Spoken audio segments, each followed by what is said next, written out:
की पहली किरणें पेड़ों के बीच से झांकती है। ठंडी हवा चलने लगती है। सर्दी का मौसम जंगल में आने वाला था। सभी पक्षी अपनी सर्दी की तैयारियों में लगे हुए थे। वहीं गरीब टुनटुनी चिड़िया अपने छोटे से टूटे फूटे घर में अपनी बेटी सुनहरी चिड़िया के साथ बैठी होती है। उनके घर में ठंडी हवा आ रही थी। सुनहरी, तुमने सुना? इस बार सर्दी बहुत कर्री पड़ने वाली है। हमें अपने रहने का पक्का बंदोबस्त करना होगा, वरना ठंड के मारे हम मर जाएंगे। हाँ माँ, मैंने भी सुना है, लेकिन हमें डरने की जरूरत नहीं है। हम एक अच्छे से घर बना लेंगे ना? लेकिन बेटा, हमारे पास तो बहुत कम सामान है और तुम जानती हो हमारे पास पैसे नहीं है। हमें गोबर से ही कुछ बनाना होगा, क्योंकि उसके अलावा हमारे पास कुछ और नहीं है। हाँ माँ, गोबर का घर तो बहुत अच्छा रहेगा। इससे हमें ठंड से भी राहत मिलेगी और बारिश से भी।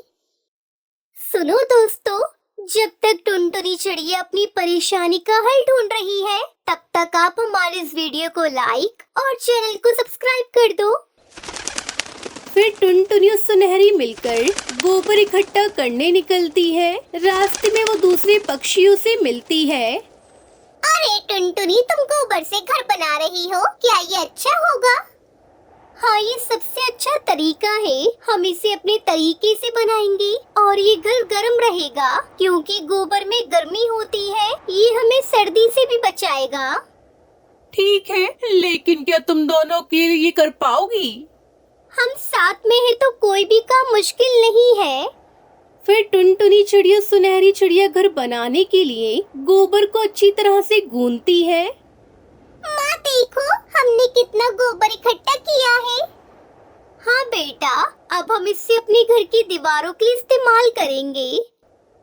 फिर दोनों गरीब माँ बेटी मिलकर गोबर से दीवारें बनाना शुरू करती है। माँ, तुमने तो गोबर से बहुत अच्छी दीवार लीपी है। ये तो बिल्कुल पेंट की तरह लग रहा है।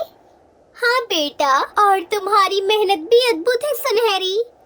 कुछ दिन मेहनत करने के बाद उनका गोबर का घर बनकर तैयार हो जाता है, जिसे देखकर वो बहुत खुश होती है।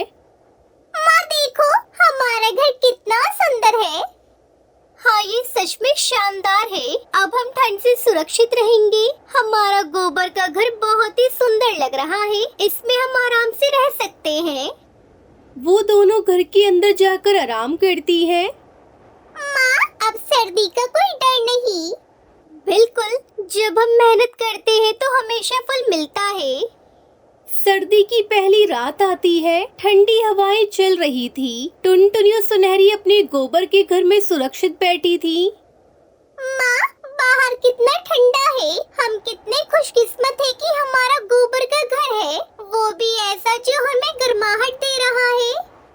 हाँ सुनहरी, हमें अपनी मेहनत पर गर्व होना चाहिए। हम दोनों ने मेहनत करके मजबूत गोबर का घर बनाया है। रात का समय था। दोनों माँ बेटी आराम से अपने गोबर के घर में सो जाती हैं। कुछ दिनों बाद सर्दी और भी बढ़ जाती है। माँ, क्या हम और गोबर इकट्ठा कर सकते हैं? मुझे लगता है कि हमारा घर मजबूत होना चाहिए। सही कहा तुमने सुनहरी। चलो हम फिर से गोबर इकट्ठा करने चलते हैं। वो फिर से गोबर इकट्ठा करने निकलती है। रास्ते में उन्हें सुंदरी कौवी मिलती है। अरे टुनटुनी सुनहरी, तुम दोनों को मदद चाहिए तो मुझे बताना, मैं भी तुम्हारे साथ चलूंगी। धन्यवाद सुंदरी बहन, ये तो बहुत अच्छा होगा अगर आप भी हमारी मदद करेंगी। सभी मिलकर गोबर इकट्ठा करते हैं और घर को और भी मजबूत बनाते हैं। धीरे धीरे सर्दी खत्म होने लगती है। माँ, अब तो मौसम भी बदल रहा है। हाँ सुनहरी, हमारी मेहनत रंग लाई। वो अपने घर की सुंदरता को देखते हैं। उन्हें अपने बनाए हुए गोबर के घर पर विश्वास नहीं हो रहा था। सर्दियों के बाद पेड़ पौधे फिर से हरे भरे हो जाते हैं। चलो सुनहरी, अब हम अपने नए घर में नए जीवन की शुरुआत करेंगे। हाँ माँ, हम फिर से उड़ान भरेंगे। दोनों माँ बेटी मिलकर नए सपनों की ओर उड़ान भरती हैं। याद रखो बेटा, मेहनत का फल हमेशा मीठा होता है और जब हम साथ होते हैं तो हम हर मुश्किल को पार कर सकते हैं। वो दोनों गरीब माँ बेटी खुशी खुशी अपनी नई जीवन की शुरुआत करती हैं और अपने गोबर के घर में आराम से रहती हैं और सर्दी के मौसम का मजा लेती हैं। इस कहानी से टुनटुनी सुनहरी ने सीखा कि मेहनत और सब्र से सभी परेशानियों का सामना किया जा सकता है। रामपुर के जंगल में टुनटुनी चिड़िया अपने पति कालू कौआ, सास टूनी चिड़िया और बेटी सुनहरी चिड़िया के साथ रहती थी। वो सभी बहुत ही करीब पक्षी थे। एक दिन की बात है। अरे आ गए आप, ये लीजिए पानी। आज आपको आने में देरी हो गई। आज सेठ ने बहुत ज्यादा काम दे दिया था, करते करते कब रात हो गई पता ही नहीं चला। टुनटुनी जल्दी से खाना लगा दो, बहुत भूख लग रही है। मैंने आपसे सुबह ही तो कहा था कि घर में राशन की दाना भी नहीं है। आज आपकी पगार मिलने का दिन था, मुझे लगा पाते हुए सामान लेकर आएंगे। टुनटुनी सेठ ने आज मेरी तनख्वाह नहीं दी। सेठ का काम आजकल ठीक नहीं चल रहा है, इसलिए इस महीने आने में समय लगेगा। आगे देखने से पहले आपको सिर्फ एक छोटा सा कांटा चुभ जाए तो दर्द होने लगता है, पर वो एक बाप ही है जो रोजाना अंगारों पर चलकर आपके लिए 2 वक्त की रोटी का इंतजाम करता है। तो उस प्यारे से पापा के लिए एक लाइक और सब्सक्राइब जरूर कर देना। साथ ही अपने प्यारे से पापा के लिए ये वाला इमोजी जरूर सेंड कर देना। लेकिन मैं घर वालों को क्या खिलाऊंगी? उन्होंने सुबह से कुछ भी नहीं खाया है, अब सब क्या खाएंगे? हाँ तुम परेशान मत हो, मैं कुछ करता हूँ।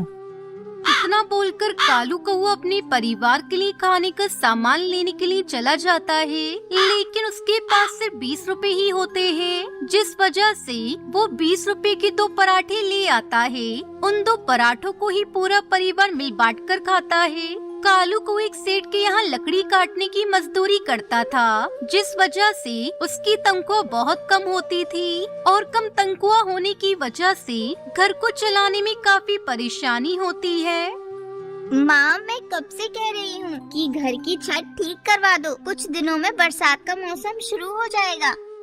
सुनहरी, तू तो जानती है ना, हमारे पास घर चलाने के लिए ठीक से पैसे नहीं है, तो हम छत कैसे ठीक करवाएंगे?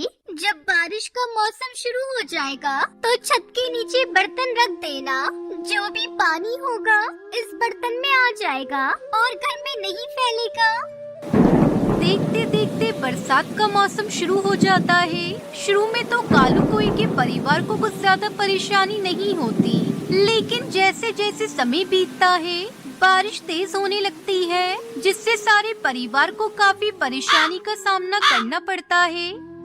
कालू जी, सुनहरी, जल्दी से सारे बर्तन रख दो, नहीं तो सारा पानी घर घर में फैल जाएगा। टुनटुनी बर्तन रख दिए हैं, लेकिन बारिश बहुत तेज हो रही है। पहले तो सिर्फ 1 या 2 जगह से बारिश का पानी घर के अंदर आ रहा था, लेकिन अब तो इतनी सारी जगह से पानी बाहर आ रहा है। इस तेज बारिश की वजह से देखो घोंसले की छत कितनी जगह से टूट गई है। कालू को इतना बोल ही रहा होता ही कि बारिश और तेज होने लगती है, जिससे उनकी पूरी की पूरी छत टूट जाती है और सारा पानी उनके घर में आ जाता है। हे भगवान, अब हम क्या करेंगे? सारा का सारा पानी घर में आ गया। हम सबको जल्द से जल्द किसी ऐसी जगह पर जाना होगा जहां हम इस तेज बारिश से बच पाएं। सारा परिवार तेज बारिश में भीगता हुआ किसी ऐसी जगह पर जाने के लिए निकल जाते हैं जहां बारिश के पानी से वो बच सके, लेकिन उन सभी को ऐसी कोई जगह भी नहीं मिलती, जिस वजह से उन्हें कई घंटों तक बारिश में भीगते उड़ना पड़ता है। बारिश में भीगने की वजह से कालू की बेटी सुनहरी की तबीयत खराब हो जाती है। माँ, सर में बहुत दर्द हो रहा है, मुझसे अब उड़ा भी नहीं जा रहा। कालू जी, सुनहरी का तो बदन तप रहा है, हमें जल्दी से किसी ऐसी जगह जाना होगा जहां बारिश के पानी से हम बच सकें। वहाँ देखो, सामने बहुत बड़ा पेड़ है, उस पेड़ के नीचे जाकर खड़े हो जाते हैं, कम से कम बारिश से तो बच पाएंगे। सारा परिवार उस बड़े से पेड़ के नीचे जाकर खड़ा हो जाता है और बारिश के थमने का इंतजार करता है, लेकिन बारिश थमने का नाम ही नहीं ले रही थी और कई घंटों के बाद बारिश हल्की सी शांत होती है। माँ 2 दिनों से कुछ भी नहीं खाया है, बहुत भूख लग रही है, कुछ खिला दो माँ। बेटा, इस बारिश में मैं तुम्हें क्या खिलाऊं? और खिलाने के लिए हमारे पास पैसे भी नहीं है। ये लो कालू, 10 रुपए, मेरे पास इतने ही है। सामने चाय की दुकान है, वहाँ से जाकर सुनहरी के लिए कुछ खाने के लिए ले आ। कालू कौवा जल्दी से चाय की दुकान पर जाता है और ब्रेड का पैकेट खरीद कर ले आता है। लेकिन जैसे ही कालू कौवा पेड़ के पास आता है, वैसे ही बारिश और तेज हो जाती है और तेज हवा चलने लगती है। हवा इतनी तेज होती है कि जिस वजह से सारा परिवार उस पेड़ को पकड़कर खड़ा हो जाता है। बारिश और हवा की वजह से कालू कौवे से ब्रेड का पैकेट पानी में गिर जाता है और पूरा ब्रेड पानी में डूब जाता है। सारा परिवार 2 दिन तक भूखा प्यासा उस पेड़ के नीचे ही रहते हैं। हे भगवान, आप ही कुछ करिए। 2 दिन तक लगातार बारिश में भीगने से और भूखे पेट रहने से मेरे परिवार की हालत खराब हो गई है। अब मेरे अंदर इतनी हिम्मत नहीं बची है। माँ, लगता है मैं नहीं बच पाऊंगी, मेरी हालत बहुत ज्यादा खराब हो रही है। नहीं मेरी बच्ची, ऐसा मत बोल, तुझे मेरी भी उम्र लग जाए। हाँ सुनहरी, ऐसा मत बोलो, सब कुछ ठीक हो जाएगा। लगता है ऊपर वाला हमारी कोई परीक्षा ले रहा है। लेकिन कब तक भगवान हमारी ऐसी परीक्षा लेता रहेगा? हमारा पूरा परिवार इस बारिश की वजह से बहुत ज्यादा परेशान हो रहा है। फिर तभी एक तेज आंधी आती है, जिसके चलते वो पेड़ जिसके सहारे से सारा परिवार 2 दिन से बारिश से बच रहा था, वो पेड़ टूट जाता है। फिर से सारा परिवार भयंकर बारिश में भीगने लगता है। सबके सब ऐसी जगह ढूंढने लगते हैं जिससे वो बारिश से बच सके, लेकिन कोई भी उन्हें ऐसी जगह नहीं मिलती। सारा परिवार बारिश में भीगता हुआ इधर से उधर भटक रहा होता है। तभी उन्हें एक खाली ट्रेन दिखाई देती है। हे भगवान, आपका बहुत बहुत धन्यवाद। हमें कुछ तो रहने की जगह मिल गई। चलो हम सभी उस ट्रेन में चलते हैं। वैसे भी वो ट्रेन खाली है। फिर सभी उस ट्रेन में चले जाते हैं और बारिश से बच जाते हैं। अब वो सभी मिलकर उस ट्रेन को अपने रहने का घर बना लेते हैं। वहीं कालू कौवे को लकड़ी काटने का काम भी मिल जाता है और फिर सभी खुशी खुशी रहने लगते हैं।